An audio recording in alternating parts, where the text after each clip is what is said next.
Assalamualaikum warahmatullahi wabarakatuh. Alhamdulillahi rabbil alamin. Wabihi nasta'inu ala umuri dunya waddin. Wassalatu wassalamu ala asrafil anbiya'i wal mursalin Sayyidina Muhammadin wa ala alihi wa ashabihi ajma'in, amma ba'd. Saya Muhammad Rizky Rozaldin dengan NIM 9010118041.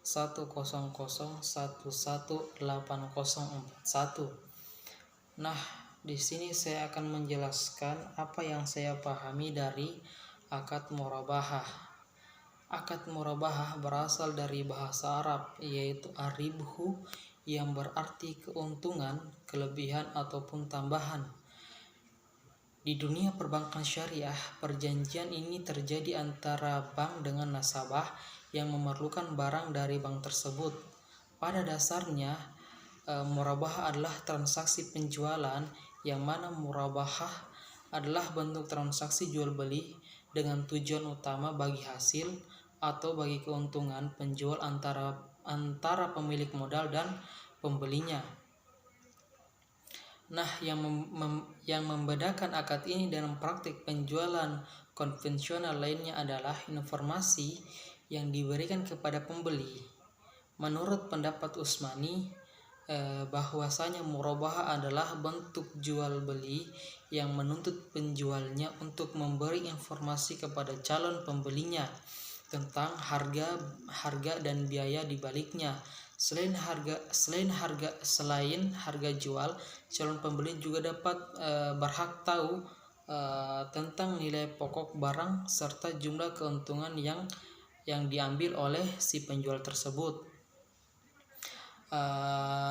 Namun dalam ranah ekonomi syariah, murabahah sendiri mengandung arti sebagai transaksi penjualan barang yang menyatakan harga, perolehan, dan keuntungan atau margin yang disepakati oleh penjual dan pembeli.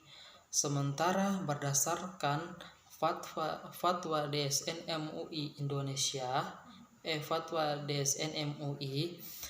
bahwasanya akad murabahah itu menjual suatu barang dengan menegaskan harga belinya kepada pembeli dan pembeli membayarnya dengan harga yang lebih sebagai laba. Nah, dalam transaksi keuangan syariah di tanah air juga, pembayaran atas akad jual beli murabahah dapat dilakukan secara tunai maupun kredit. Yang menarik, hal yang membedakan murabahah dengan jual beli lainnya adalah penjual harus memberitahukan kepada pembeli tentang harga barang pokok yang dijualnya serta jumlah keuntungan yang akan diperoleh. Nah, di sini saya akan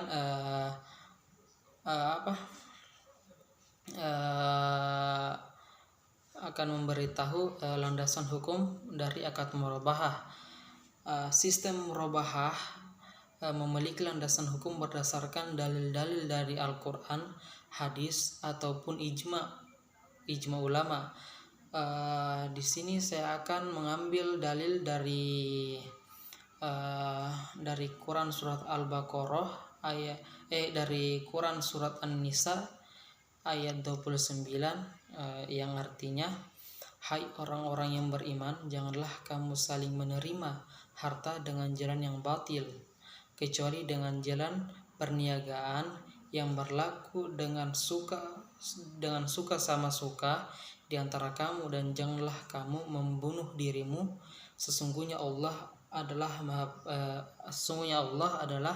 Maha Penyayang kepadamu. Nah,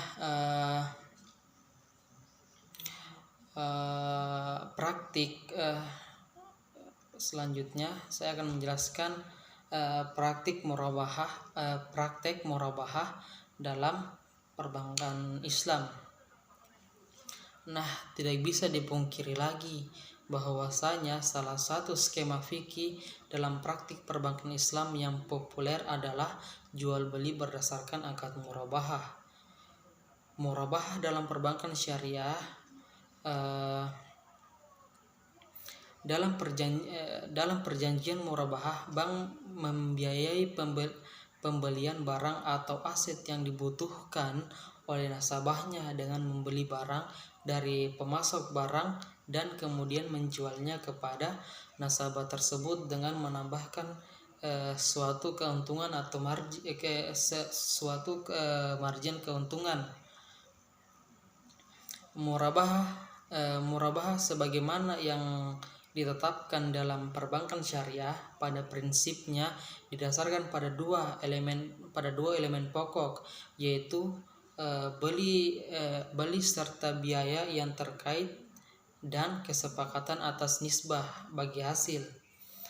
Selain itu pula ada juga syarat-syarat dalam akad murabahah ini yang harus dipenuhi. Yang pertama, penjual harus memberitahu biaya modal kepada nasabah. Nah, yang kedua, kontak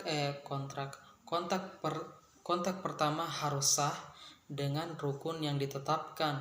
Yang ketiga, kontrak harus bebas riba. Yang keempat, penjualan harus menjelaskan kepada pembeli apabila terjadi cacat atas barang sesudah pembelian. Yang kelima, penjual harus menyampaikan semua hal yang berkaitan dengan pembelian. Misalnya jika pembelian dilakukan secara utang, jadi di sini dilihat ada unsur keterbukaan. Nah, apabila persyaratan di atas telah dipenuhi oleh si penjual, maka si pembeli memiliki dua pilihan, yaitu melanjutkan transaksi atau membatalkan transaksi. Mungkin sekian yang bisa saya jelaskan.